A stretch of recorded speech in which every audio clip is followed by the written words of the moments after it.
You've got mail. You've got mail. You've got mail. You've got mail. You've got...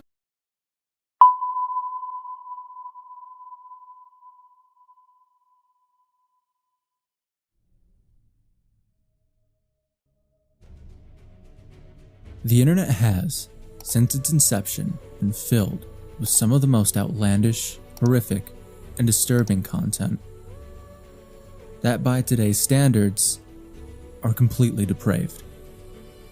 But back in the early days of the World Wide Web, this type of content was everywhere and had more than one website dedicated to it.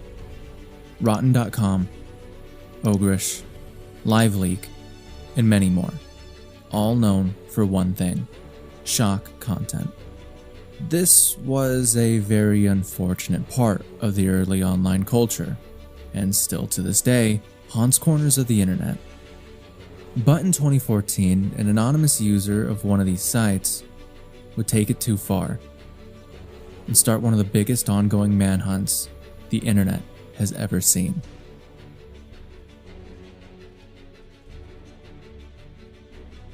It's the early 2010s, and the internet has changed forever.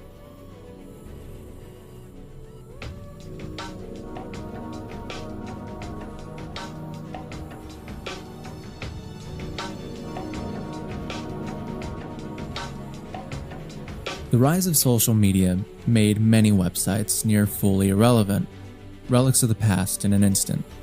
On top of this, more stringent rules from Google and a closer eye from the government made certain websites have to either change their ways or die holding on to their identity. Websites like the previously mentioned and many more were quickly getting shut down, or having to change their rules and ways of enforcement fairly quickly to stay in a legal gray zone.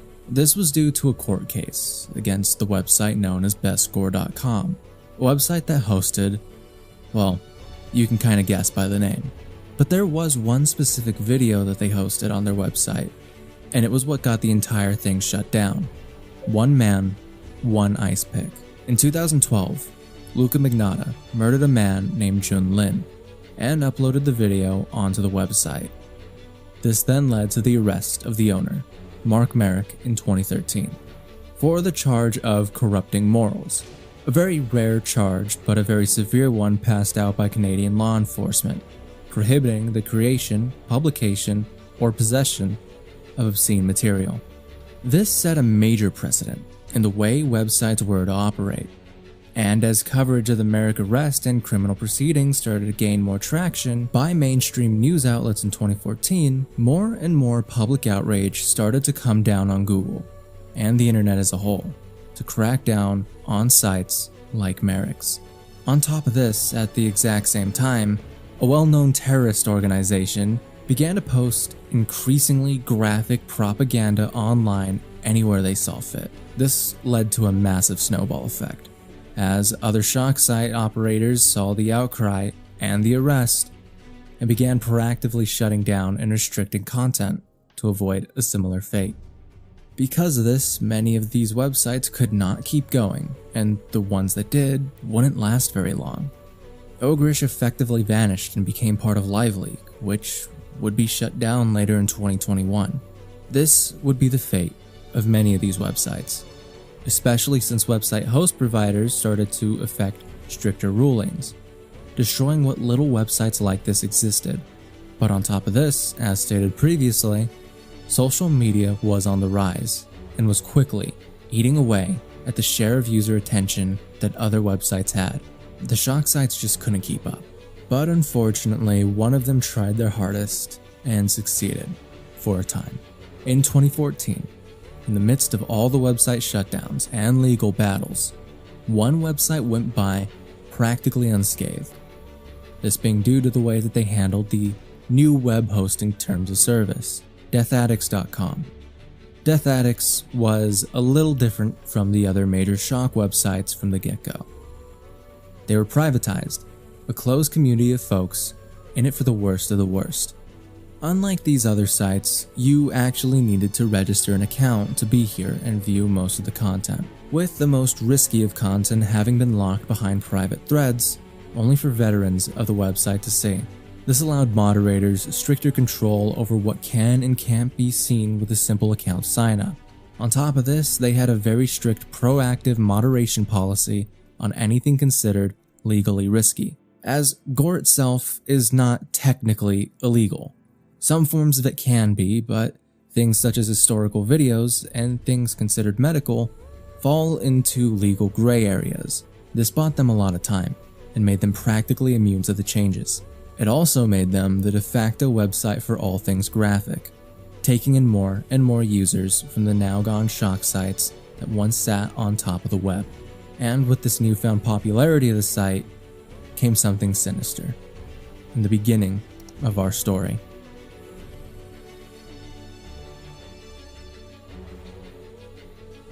In 2014, on both deathaddicts.com and on the 4chan board/B, a new user would abruptly make a name for himself.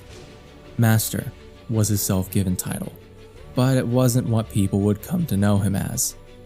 Dr. Gloves was the name given to him by those who saw his posts, for obvious reasons. What I am about to show within the rest of this video will be heavily redacted, and even with that being said, given the context, is not for the faint of heart. If for some reason the mention of shock content and the warning at the beginning of this video didn't scare you off, maybe now is a good time to reconsider your viewing.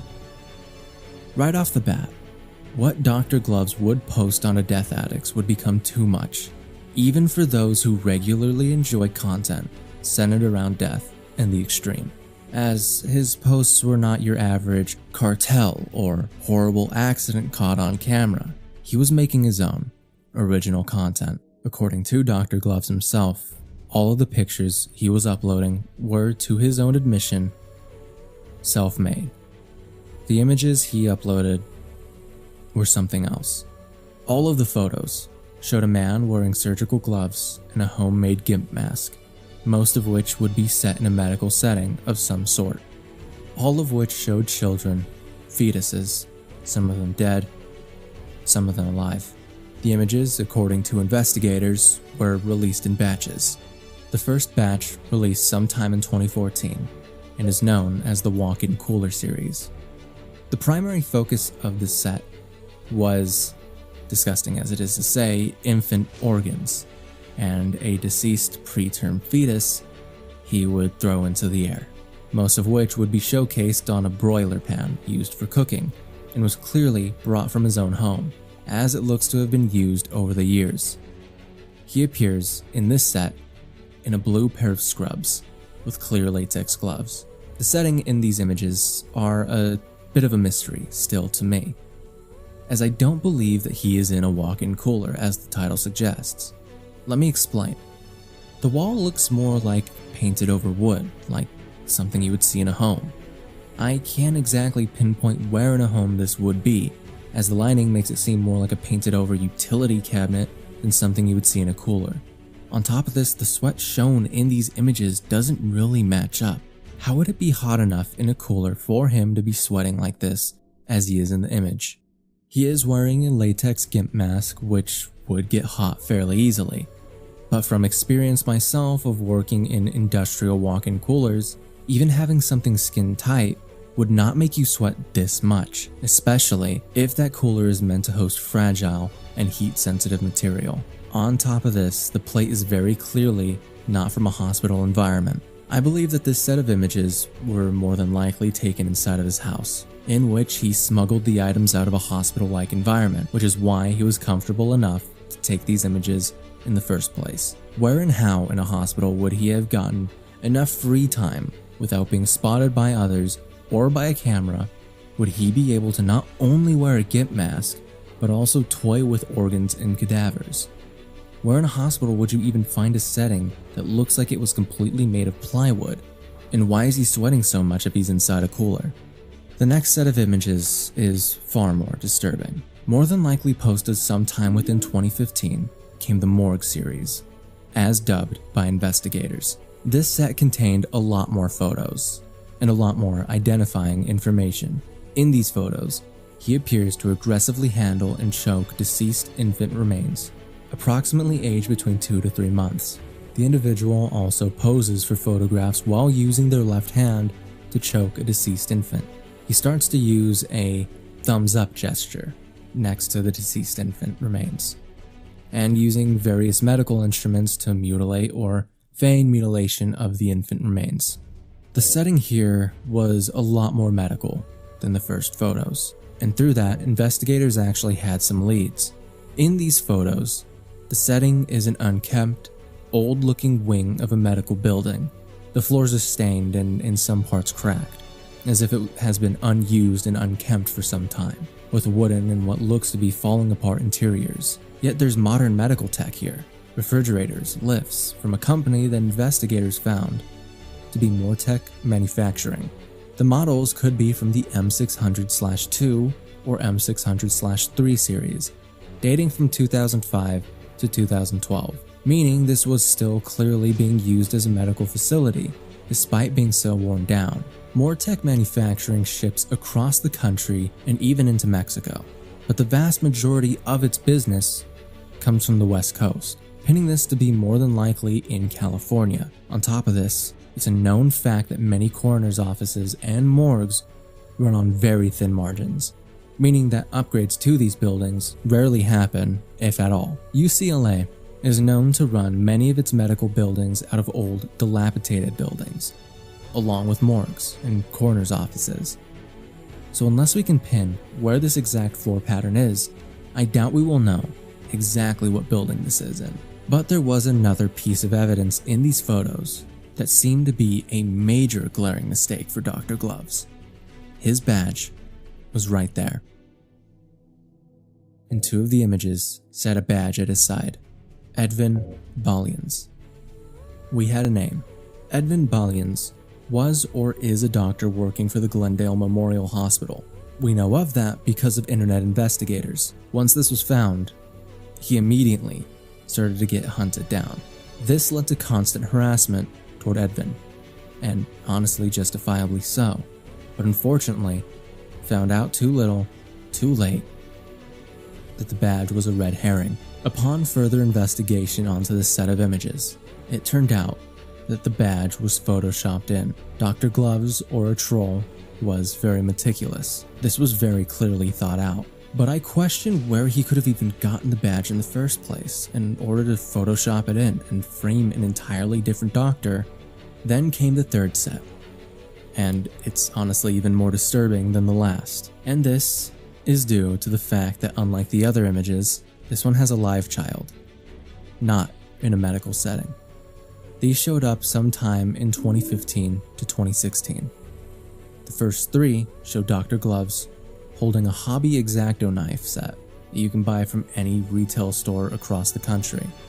But they also show a little girl from around the age of 4 to 9 being abused. We know little to nothing about this set of images. We don't know who the girl is, and she remains fully unidentified to this day. What I find interesting about this set, however, is that the background of these images almost fully matches the background of the first set. I believe both of these sets of images come from his own house. The paint is almost identical to each other, and with that, as messed up as it is, I hope the girl in the picture is his own daughter, because if not, we might be looking at a missing person. The next set, despite me saying it for all of them, somehow is even more disturbing. Set 4, known as the medically vulnerable children, came out sometime in 2016. This set had the most evidence yet, but it also had the most victims. In all of these photos was a new child, and in one of them was a newborn. Dr. Gloves poses with several medically vulnerable, ventilator-dependent children. Ages are estimated to be between 2 and 12 years old, while pressing his fingers over their mouth and noses. The picture of the infant is of Dr. Gloves smothering it. This was also the image that confirmed where Dr. Gloves was operating. The blanket in the infant picture has a pattern specific to hospitals ran by Dignity Health, placing him firmly in Southern California. Unfortunately, this is where things get even more muddy, Throughout 2016, amateur investigators on shock forums, Reddit, and image boards pulled information to track down Dr. Gloves. Users on Death Addict and 4chan scoured the photos for any identifying details: hospital signage, equipment labels, the style of electrical outlets, even the distinctive orange six-pointed star logo on a hospital baby blanket visible in one image. These efforts yielded important leads, and by late 2016, the consensus was that the hospital images were taken in Southern California. For example, the infant blanket. It was traced to a 2015 branding campaign for Dignity Health hospitals. Death Addict, which has since gone completely offline, reportedly disallowed further sharing of the images due to their extreme and possibly illegal nature. And 4chan threads on the topic were basically removed by mods under rules forbidding sexual or obscene content involving children.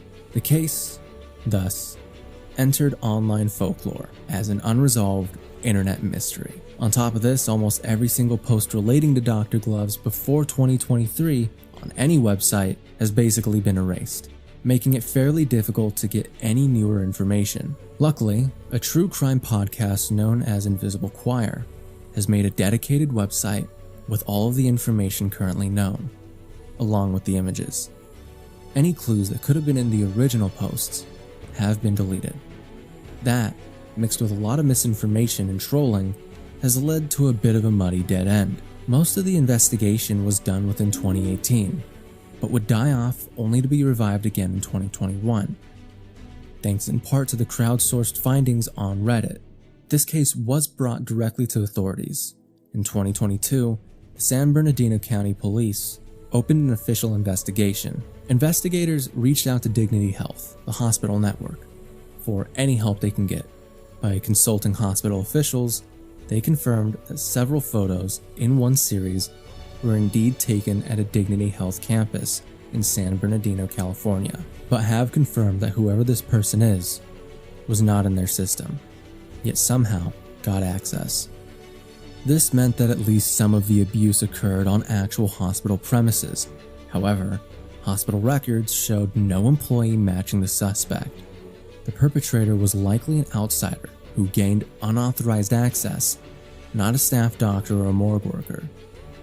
Throughout 2022, detectives, cybercrime specialists, and even medical professionals formed a task force to identify the man behind the mask. Over the course of the investigation, more than a dozen search warrants were obtained to gather any evidence they could. By the end of 2022, law enforcement had also reviewed the photographs with medical staff and prosecutors to determine the applicable charges. They did believe crimes had occurred, such as child abuse, battery, and desecration of remains, disproving a rumor that seemingly started about Dr. Gloves, stating the FBI had no interest in this case and couldn't do anything due to statute of limitations, or because nothing illegal was done here, which, it's very clear that this is illegal. Unauthorized access to cadavers, corpses of children, and abuse to living ones, clearly in need of care.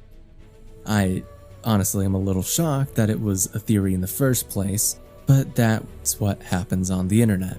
Anyways, with the ongoing investigation happening in San Bernardino, and Dr. Glove's pinpointed location, we do have a chance of finding him. The investigation got most of its breakthroughs in 2023. The multi-agency investigation made headway on several fronts. By mid-2023, police had interviewed multiple people of interest, people with access to the hospital or similar profiles, though no arrest had been made. In the fall of 2023, the case gained wider public exposure when the Invisible Choir True Crime podcast released a dedicated multi-part investigative series titled Who is Dr. Gloves? Invisible Choir worked very closely with the Reddit sleuths and law enforcement, turning their findings into a narrative while keeping key details censored for the public. In that appeal, it was revealed that local police and FBI were actively involved, with, again, the multiple search warrants executed and multiple individuals interrogated, but no arrest or identification of the perpetrator yet. the public was urged to help identify the locations and any people in the photos. And as a reward, bounties of up to $1,000 were put on helping the investigation out. Despite the lack of an arrest, community efforts have continued. By late 2024, most leads pointed towards a perpetrator in Southern California, as stated prior. And as the San Bernardino police have stated, the case remains open and active. Some forensic avenues, such as facial recognition on the child victims or extracting fingerprints from the images, are being explored or suggested by more tech-savvy users. And to this day, the case remains open, and we still have no idea who it could possibly be. During all of this, a lot of misinformation around the case was fully cleared up, and with it came some darker implications. So let's talk about them. Rumor 1. The FBI refused the case. As mentioned before, there was a theory that the FBI refused to investigate this case due to nothing illegal taking place in these images, which we know is false. And again, not exactly the smartest theory out there. Number 2.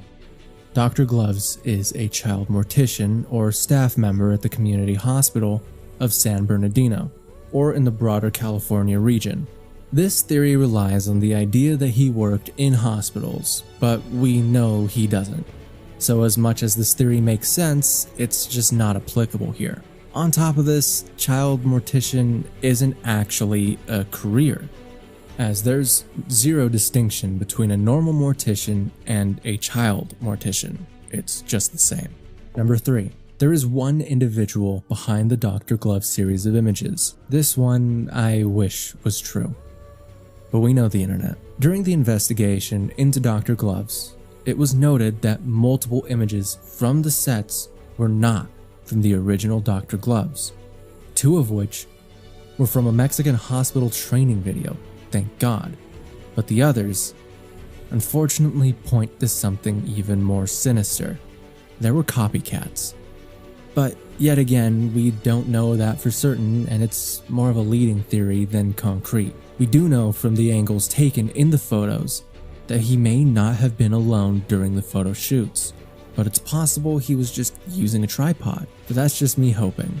And the FBI, and the vast majority of investigators, believe there is multiple people involved in the shooting of these photos.